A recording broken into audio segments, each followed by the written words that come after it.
Dacă vrei să postezi și cu următorul episod din Steven Universe, nu uita să dai like și cel mai important lucru să te abonezi. Vă las cu clipul.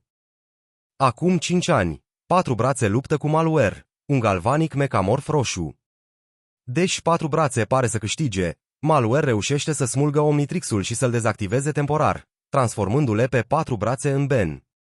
Malware îl provoacă pe Ben, dar Omnitrix-ul se reactivează, permițându-i să devină Feedback și să-l învingă rapid pe Malware. După luptă, Feedback se bucură jucând basket imaginar, dar Omnitrix-ul se dezactivează, iar Ben revine la forma sa umană și îl avertizează pe Malware să fugă. În prezent, Ben, acum în vârstă de 16 ani, împreună cu Gwen și Kevin, urmăresc pe Zombozo, care a furat un creier din banca de creiere a orașului Bellwood. Ben folosește puterile lui Lodestar pentru a recupera creierul și a lega pe Zombozo. Gwen și Kevin anunță că pleacă din Bellwood. Gwen merge direct la facultate, iar Kevin s-a mutat aproape de campusul ei. Ben rămâne singur și își a rămas bun de la prieteni, afirmând că poate fi un supererou independent.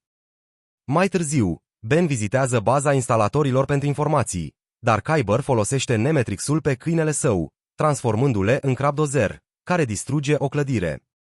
Ben, transformat greșit în Spider-Monkey, încearcă să-l înfrunte fără succes. Un alien numit Pacmar dezvăluie că bandele de criminali cer Taidenit pentru protecție de la magazinele Alien din Bellwood. Ben merge la un magazin Alien și, ca Cannonbolt, încearcă să se infiltreze și să confrunte criminalii, dar Omnitrix-ul se dezactivează înainte de a opri o bombă.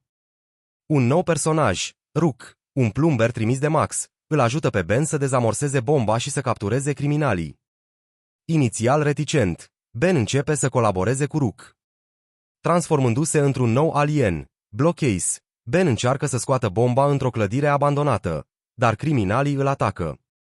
Cu ingeniozitate, Blockcase aruncă bomba într-o clădire goală, detonând-o și descoperind un tunel secret care duce către orașul subteran alien, Undertown. Criminalii scapă prin tunel, iar Kyber trimite câinele său transformat să-i urmărească pe Ben și Rook, pregătind următoarea confruntare.